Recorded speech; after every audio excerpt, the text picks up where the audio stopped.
የኢራንና የአሜሪካ የተኩስ አቁም ስምምነት ማንን አሸናፊ አድርጓል? ኢራናውያን በብዙ መልኩ እየተሞገሱ ነው። ለሀገራቸው ለመስዋዕት ያሳዩት ፍቅር እጅግ አስገራሚ ተብሎለታል። ድል ያደረገው ማን ነው? ኢራን ወይስ አሜሪካ? ምንም እንኳን ስምምነቱ የ2 ሳምንት ጊዜ ቢሆንም ሁለቱም ወገኖች ውጤቱን እንደ ድል እየቆጠሩት ይገኛሉ። የኢራን የሀገሪቱ ባለስልጣናት ስምምነቱን ድል ሲሉ እየገለጹ ሲሆን፣ አሜሪካ የኢራን ቅድመ ሁኔታዎችን ተቀብላለች ብለዋል። የኢራን መንግስት የውጤት የተገኘው በህዝቡ አንድነትና ትዕግስት፣ ወታደራዊ ጥንካሬ መሆኑን ለዜጎቹ እየገለጸ ይገኛል። በተለይም መሪዎችን በመግደል መንግስትን ለመጣል የታቀደው የአሜሪካና የእስራኤል ስትራቴጂ መክሸፉንም ገልጸዋል። ፕሬዚዳንት ዶናልድ ትራምፕ ለኤኤፍፒ በሰጡት ቃል ስምምነቱ 100% የተሟላ ድል መሆኑንም ይገልጻሉ። አክለውም በስምምነቱ መሰረት የኢራን የዩራኒየም ክምችት በጥንቃቄ ቁጥጥር የሚደረግበት እንደሚሆንም ተናግረዋል። ከዚህ ጋር ተያይዞ የኢራን ህዝብ በርካቶችን እያነጋገረ ነው። ኢራናውያን የሚያኮሩ ህዝቦች ናቸው እየተባሉ ነው። ዶናልድ ትራምፕ ኢራንን ወደ አመድነት እቀይራለሁ፣ መሰረተ ልማቶቿን አይተርፉም፣ ሁሉንም አወድማለሁ ሲሉ የኢራን ህዝብ ግልብጥ ብሎ ወጥቶ በየባቡር መንገዱ በየኢነርጂ ተቋሙ ረጃጅም ሰንሰለት በመስራት የኢራንን ባንዲራ ይወድማሉ በተባሉ መሰረተ ልማቶች ላይ በማንጠፍ ከሀገራቸው ጎን ቆመዋል።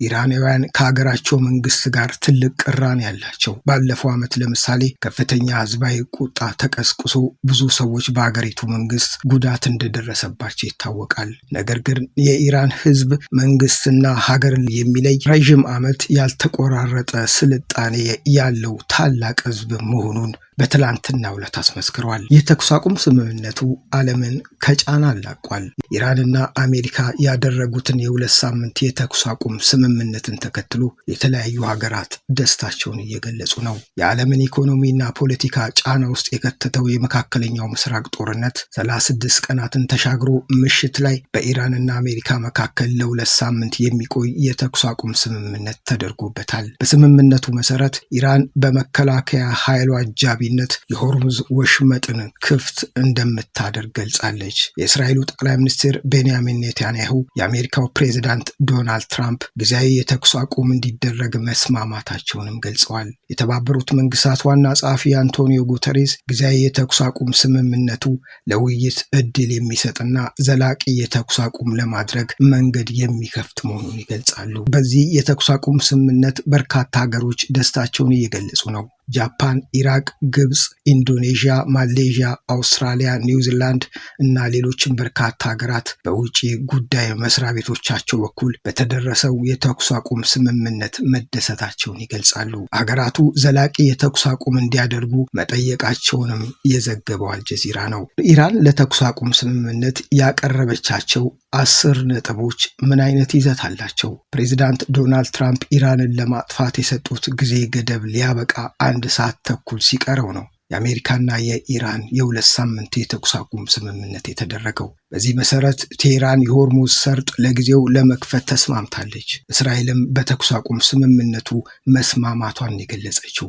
ፕሬዚዳንት ትራምፕ በኢራን ላይ ጥቃቱን የመሰንዘር እቅዳቸውን ማቆማቸውን ሲገልጹ ኢራን ለድርድር መሰረት ሊሆኑ ይችላል ያለቻቸውን 10 ነጥቦች አስቀምጣለች። በፓኪስታን አሸማጋይነት ለዋይት ሀውስ የቀረበው እቅድ ቀደም ሲል አሜሪካ ውድቅ ያደረገቻቸው ነጥቦችን ያካተተ እንደሆነ መረጃዎች ያመለክታሉ። ከነዛ ነጥቦች መካከል በኢራን ላይ የተጣሉ ማዕቀቦች በሙሉ እንዲነሱ፣ የሆርሙዝ ሰርጥ በኢራን ቁጥጥር ስር ሆኖ እንዲቀጥል፣ የአሜሪካ ጦር ከመካከለኛው ምስራቅ እንዲወጣ፣ በኢራንና በተባባሪዎቿ ላይ የሚሰነዘሩ ጥቃቶች እንዲቆሙ፣ የታገዱ የኢራን ንብረቶች እንዲለቀቁ፣ ስምምነቱ በተባበሩት መንግስታት የጸጥታው ምክር ቤት አስገዳጅነት እንዲኖረው የሚሉ ነጥቦች አሉበት።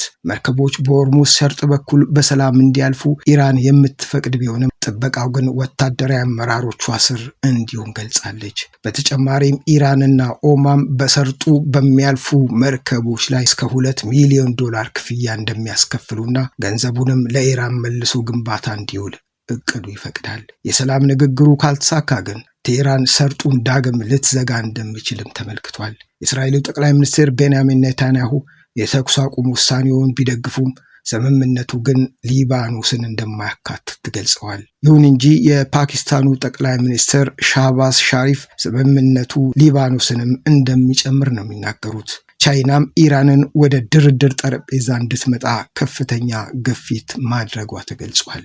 ታዲያ ኢራን ወይስ አሜሪካ ያሸነፈችው? የሚጠበቁ አዳዲስ ጉዳዮች ይናፈቃሉ።